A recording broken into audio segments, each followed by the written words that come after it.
श्रीमद् भगवत गीता के अनमोल वचन। न जायतो म्रियते वा कदाचित् या भूत्वा भविता वा न भूयः अजो नित्यः शाश्वतो पुराणो न हयते हयनमाने शरीरे। अर्थात आत्मा किसी काल में भी न जन्मता है और न मरता है और न यह एक बार होकर फिर अभाव रूप होने वाला है। आत्मा अजन्मा, नित्य, शाश्वत और पुरातन है। शरीर के नाश होने पर भी इसका नाश नहीं होता। भगवत गीता में सनातन धर्म की नीतियों का स्पष्ट वर्णन है। गीता में 18 अध्याय और 700 श्लोक हैं। इसी ज्ञान रूपी महासागर की कुछ बूंदें सार के रूप में यहाँ प्रस्तुत की गई हैं। इन बूंदों को ग्रहण करके आप अपने जीवन को आशाओं से भरे और सुख एवं संपन्नता से परिपूर्ण जीवन जिएं।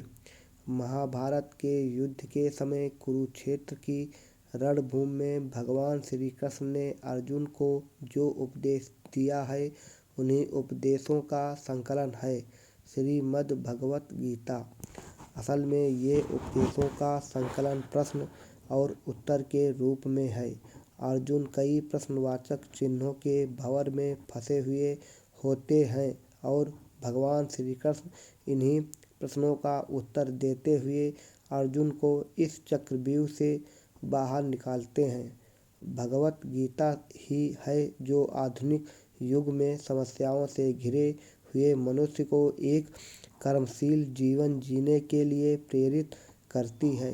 गीता ऐसे प्रेरणादायक संदेशों का महासागर है जो जीवन से निराश मनुष्य को आशाओं से भर देती है।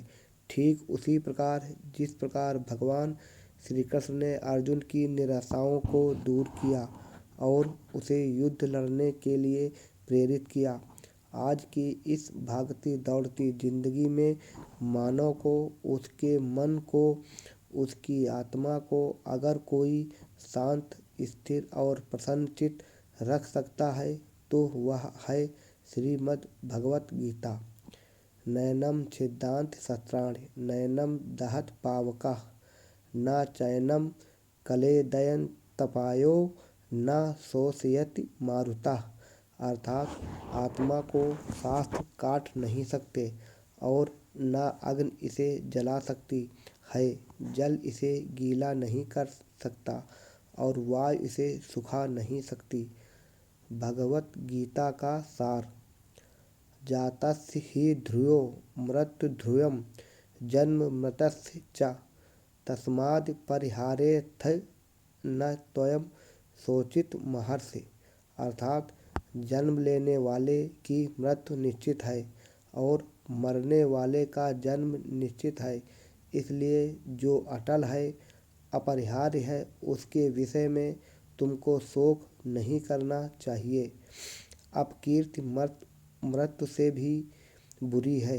नरक के 3 द्वार होते हैं, वासना, क्रोध और लालच। परमात्मा को प्राप्त के इच्छुक ब्रह्मचर्य का पालन करते हैं। एक ज्ञानवान व्यक्ति कभी भी कामुक सुख में आनंद नहीं लेता। कोई भी इंसान जन्म से नहीं बल्कि अपने कर्मों से महान बनता है। प्रबुद्ध व्यक्ति के लिए गंदगी का ढेर, पत्थर और सोना सभी समान है। कर्म मुझे बांधता नहीं, क्योंकि मुझे कर्म के प्रतिफल की कोई इच्छा नहीं। जिस प्रकार अग्नि स्वर्ण को परखती है, उसी प्रकार संकट वीर पुरुषों को समय से पहले और भाग्य से अधिक कभी किसी को कुछ नहीं मिलता है। कर्म के बिना फल की अभिलाषा करना व्यक्ति की सबसे बड़ी मूर्खता है। यह सृष्टि कर्म क्षेत्र है। बिना कर्म किए यहाँ कुछ भी हासिल नहीं हो सकता। जो मन को नियंत्रित नहीं करते, उनको लिए वह शत्रु के समान कार्य करता है। जो दान बिना सत्कार के कुपात्र को दिया जाता है, वह तमस दान कहलाता है। अपने अनिवार्य कार्य करो, क्योंकि वास्तव में कार्य करना निष्क्रियता से बेहतर है। सदैव संदेह करने वाले व्यक्ति के लिए प्रसन्नता न इस लोक में है न ही कहीं और। फल की अभिलाषा छोड़कर कर्म करने वाला पुरुष ही अपने जीवन को सफल बनाता है। जो हुआ वह अच्छा हुआ, जो हो रहा है वह अच्छा हो रहा है, जो होगा वो भी अच्छा ही होगा। मेरा तेरा, छोटा बड़ा, अपना पराया मन से मिटा दो। फिर जब तुम्हारा है और तुम सबके हो, मन की गतिविधियों, होश, श्वास और भावनाओं के माध्यम से भगवान की शक्ति सदा तुम्हारे साथ है। धरती पर जिस प्रकार मौसम में बदलाव आता है, उसी प्रकार जीवन में भी सुख दुख आता जाता रहता है। लोग आपके अपमान के बारे में हमेशा बात करेंगे। सम्मानित व्यक्ति के लिए अपमान मृत्यु से भी बदतर है। आत्मज्ञान की तलवार से अपने हृदय में अज्ञान के संदेह को काट कर अलग कर दो। उठो, अनुशासित रहो। सफलता जिस ताले में बंद रहती है वह दो चाबियों से खुलती है, एक कठिन परिश्रम और दूसरा दृढ़ संकल्प। मैं भूतकाल, वर्तमान और भविष्य काल के सभी जीवों को जानता हूँ, लेकिन वास्तविकता में मुझे कोई नहीं जानता है।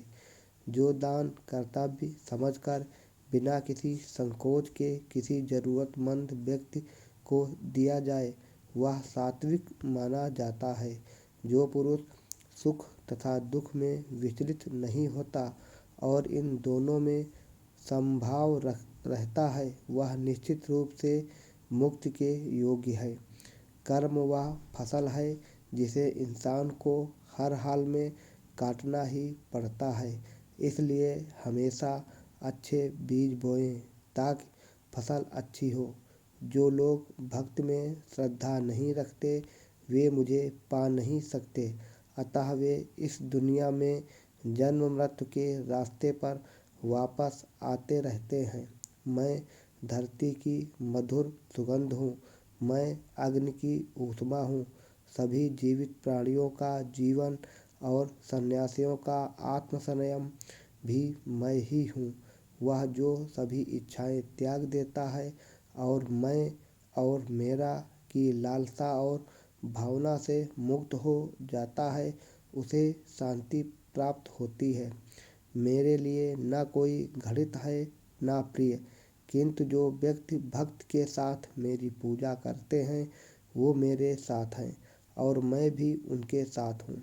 मनुष्य को जीवन की चुनौतियों से भागना नहीं चाहिए और न ही भाग्य और ईश्वर की इच्छा जैसे बहानों का प्रयोग करना चाहिए। मनुष्य को परिणाम की चिंता किए बिना, लोभ लालच बिना एवं निस्वार्थ और निष्पक्ष होकर अपने कर्तव्यों का पालन करना चाहिए। जिस तरह प्रकाश की ज्योति अंधेरे में चमकती है, ठीक उसी प्रकार सत्य भी चमकता है। इसलिए हमेशा सत्य की राह पर चलना चाहिए। जिस मनुष्य के अंदर ज्ञान की कमी और ईश्वर में श्रद्धा नहीं होती, वह मनुष्य जीवन में कभी भी आनंद और सफलता को प्राप्त नहीं कर पाता। जब जब इस धरती पर पाप, अहंकार और अधर्म बढ़ेगा, तो उसका विनाश कर धर्म की पुनः स्थापना करने हेतु मैं अवश्य अवतार लेता रहूँगा। वह व्यक्ति जो अपनी मृत्यु के समय मुझे याद करते हुए अपना शरीर त्यागता है, वह मेरे धाम को प्राप्त होता है और इसमें कोई संशय नहीं है। जन्म लेने वाले के लिए मृत्यु उतनी ही निश्चित है जितना कि मृत होने वाले के लिए जन्म लेना। इसलिए जो अपरिहार्य है उस पर शोक मत करो। वह जो वास्तविकता में मेरे उत्कृष्ट जन्म और गतिविधियों को समझता है, वह शरीर त्यागने के बाद पुनः जन्म नहीं लेता और मेरे धाम को प्राप्त होता है। जो होने वाला है वो होकर ही रहता है, और जो नहीं होने वाला वह कभी नहीं होता। ऐसा निश्चय जिनकी बुद्धि में होता है उन्हें चिंता कभी नहीं सताती है।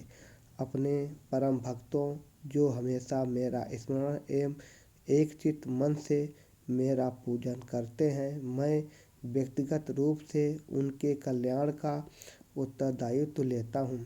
जो कोई भी व्यक्ति जिस किसी भी देवता की पूजा विश्वास के साथ करने की इच्छा रखता है, मैं उस व्यक्ति का विश्वास उसी देवता में दृढ़ कर लेता हूँ।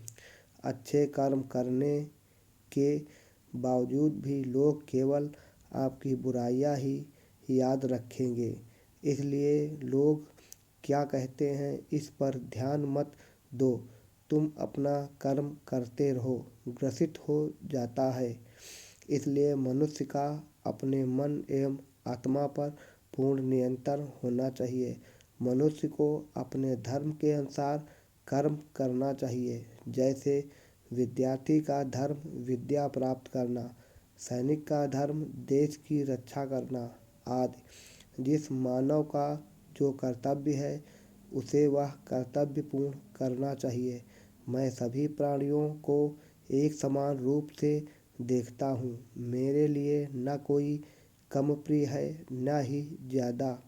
लेकिन जो मनुष्य मेरी प्रेम पूर्वक आराधना करते हैं वो मेरे भीतर रहते हैं और मैं उनके जीवन में आता हूँ। तुम्हारा क्या गया जो तुम रोते हो? तुम क्या लाए थे जो तुमने खो दिया? तुमने क्या पैदा किया था जो नष्ट हो गया? तुमने जो लिया यहीं से लिया, जो दिया यहीं पर दिया। जो आज तुम्हारा है कल किसी और का होगा, क्योंकि परिवर्तन ही संसार का नियम है। जो मनुष्य जिस प्रकार से ईश्वर का स्मरण करता है उसी के अनुसार ईश्वर उसे फल देते हैं।